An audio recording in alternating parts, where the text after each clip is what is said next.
Let's check.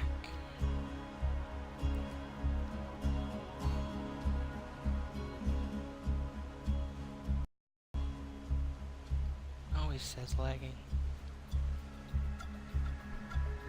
Likes to say lagging on Minecraft.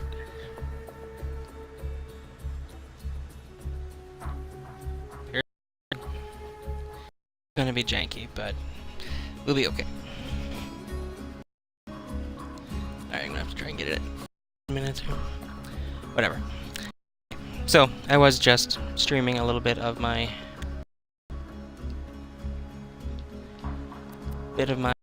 Borderlands history here. I'm just gonna go over because what I want to do is put them into little chapters, and each character is going to be a chapter. So what I was doing was a quick rundown of my trophy cases. The bank in Sanctuary is a storage space for every character once you get there and unlock it. So what I'm going to do right now is just run through what each character has banked. Starting with the assassin. When I sat down to design what each character would bank, I thematically. So the assassin, I have banking skulls and relics, just because there was enough room for that. So, first item up is the Remington's Edge. You get this out of the Southpaw Steam and Power. This is a high-level version, though. Beating the same guy who drops it, but during the raid on Digistruct peak. That's where this level version came from, with another character. Obviously isn't that high level yet.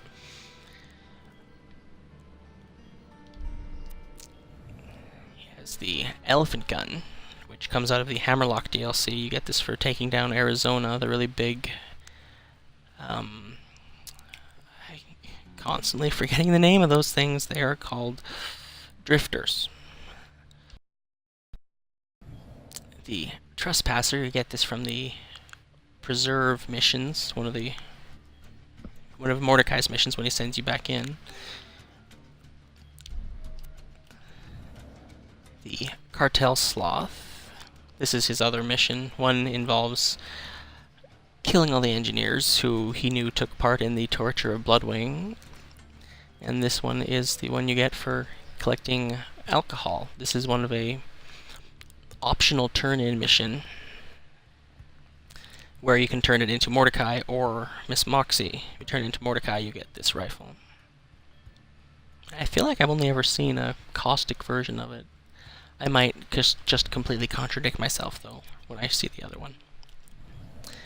The Morning Star is from a mission where you have to kill exactly 25 enemies with 4 different elemental types, so you need to meet 100 kills exactly. And I've always been suspicious that if you do it perfectly, you'd get a more pure version of this rifle. It doesn't appear to be the case. Just because when I'm putting things into my trophy cases, because you've got 6 character classes, and everyone can play the same missions over and over. Well, not over and over, but twice per character, once per playthrough, basically.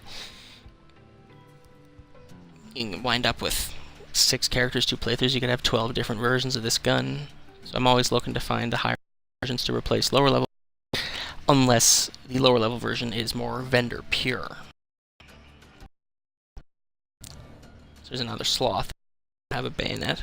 It actually has more dull parts to it. It has the dull grip, whereas the other one didn't. And yeah, another version of the truck. See, now that this is another case of purity, because I've never seen this with a Jacob's barrel, and I think that's inherent to it being a unique item. Cull Buffalo. What you're looking at is a 100% pure Jacobs sniper rifle with no scope, just an iron sight on it.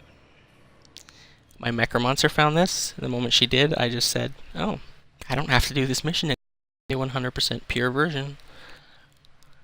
A lot of kill power for its level. Jacob's stuff especially unique stuff, almost always has incredibly good kill power.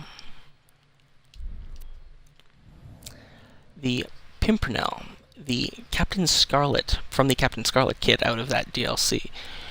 This one is Fire Elemental. And another one, this one is Electric Elemental.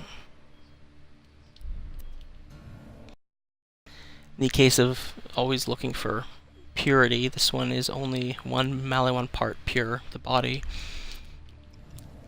This one's leveled differently, second tier acquisition, but it's 2 parts pure because the grip is also Maliwan. The Cherami.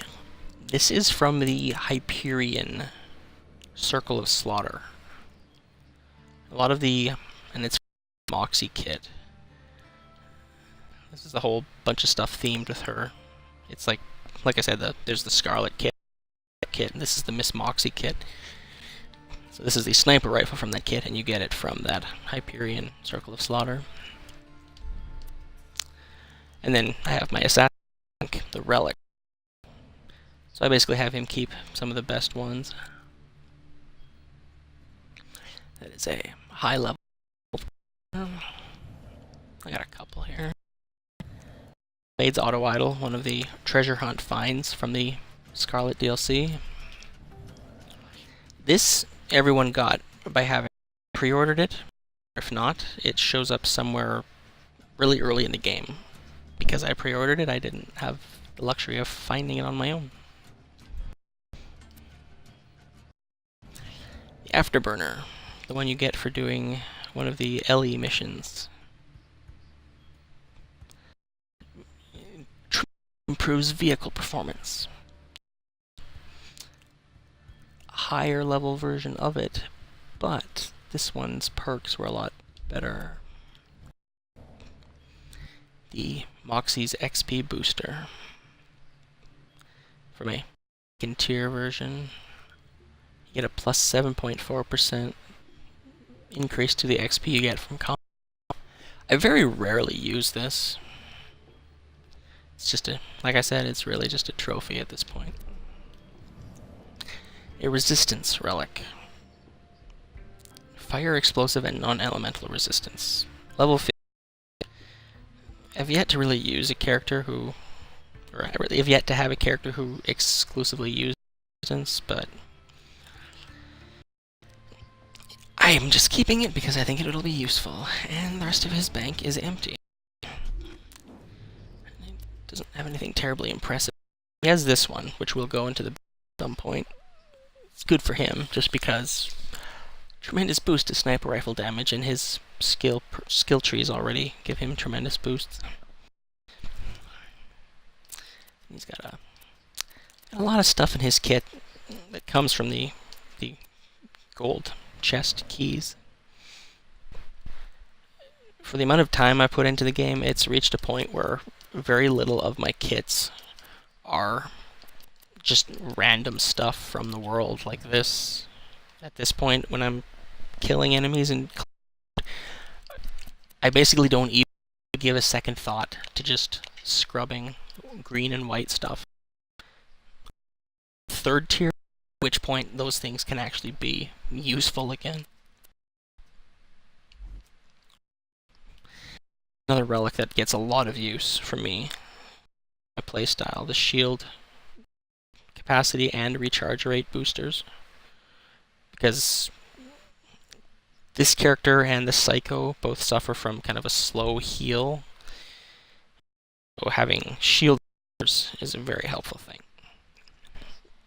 I will address this one orange item he has in his kit.